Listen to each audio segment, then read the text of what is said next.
RTC के managing director VC Sajjanar ने आज अवाम को मशवरा दिया कि ड्रग्स पार्सल आने से मुतालिक फ़ोन कॉल्स या आईवीआर कॉल्स का जवाब ना दें। अगर इस तरह के कॉल्स मौसूल हो रहे हैं तो ऐसी सूरत में साइबर क्राइम हेल्पलाइन 1930 पर फ़ोन करते हुए शिकायत दर्ज करवाएं। उन्होंने कहा कि बाद साइबर मुजरिमीन पुलिस की तर्ज पर बात करते हुए ड्रग्स पार्सल मौसूल होने की झूठी इतला देते हुए आम अफराद को परेशान करने की कोशिश कर रहे हैं। उन्होंने कहा कि साइबर मुजरिमीन पुलिस के नाम पर इस तरह के फ़ोन कॉल्स करते हुए ड्रग्स और दहशतगर्दों से ताल्लुकात रखने का इल्ज़ाम लगाते हुए बैंकों से भारी लेन देन करने का भी इल्ज़ाम लगा रहे हैं और इस तरह के कॉल से परेशान होने वाले मासूम अफराद से भारी रकूमात वसूल कर रहे हैं।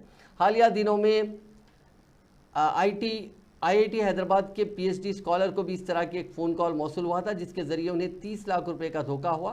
फ़ोन करने वालों ने धमकी दी थी कि दहशतगर्द के स्लीपर सेल से इस स्कॉलर के अरकान ख़ानदान को जान का ख़तरा है। घर पर नज़रबंद करने के नाम पर उन्हें 6 दिनों से घर से बाहर निकलने नहीं दिया और बाद में मज़कूरा स्कॉलर को एहसास हुआ कि वो धोखाधड़ी का शिकार हुए हैं। इसके बाद वो पुलिस से रुजू होकर साइबर मुजरिमीन के खिलाफ शिकायत दर्ज कराई।